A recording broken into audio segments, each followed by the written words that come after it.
बहुत समय पहले की बात है। बुद्ध किसी राज्य में भ्रमण कर रहे थे।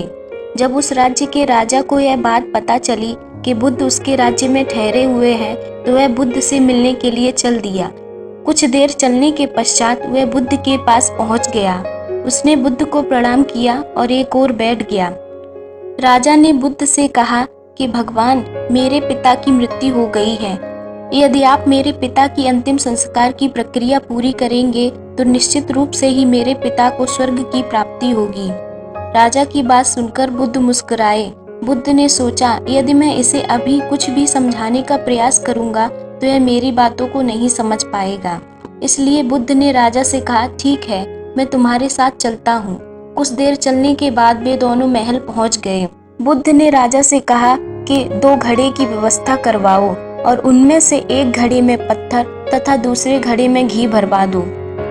राजा ने ऐसा ही किया। राजा ने एक घड़े में पत्थर तथा दूसरे घड़े में घी भरवा दिया। उसके बाद भगवान बुद्ध तथा राजा दोनों नदी की ओर चल दिए। रास्ते में चलते समय राजा यह सोचकर बहुत प्रसन्न हो रहा था कि मेरे पिता का अंतिम संस्कार तो स्वयं भगवान बुद्ध करवा रहे हैं, तो अब मेरे पिता को स्वर्ग की ही प्राप्ति होगी। कुछ देर चलने के पश्चात वे दोनों नदी पर पहुंच गए। तब बुद्ध ने राजा से नदी के पानी में पत्थर से भरे घड़े को फोड़ने के लिए कहा। जैसे ही राजा ने पत्थर से भरे घड़े को तोड़ा, सारे पत्थर नदी की तली में जा बैठे।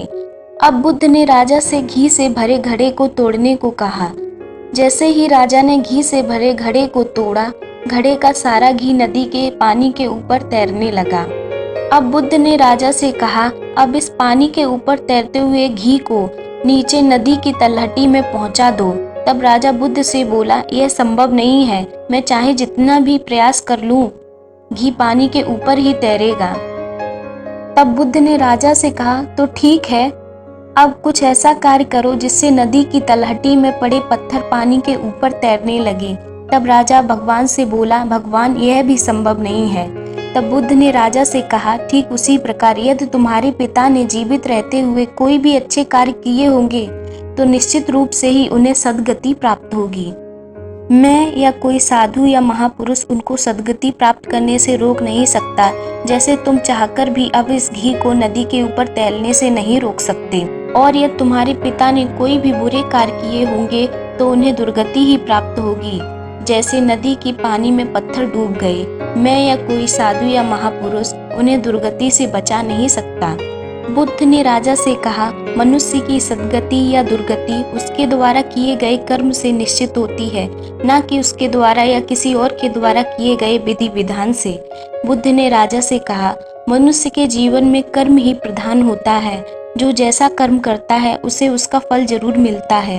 मनुष्य द्वारा किए गए कर्म उसका पीछा जन्मों तक नहीं छोड़ते।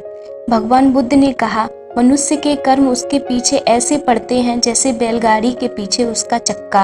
अतः हर अवस्था में कर्म ही प्रधान है। बुद्ध की बात सुनकर अब राजा भी यह समझ चुका था कि मनुष्य की गति उसके स्वयं के द्वारा किए गए कर्मों से निर्धारित होती है।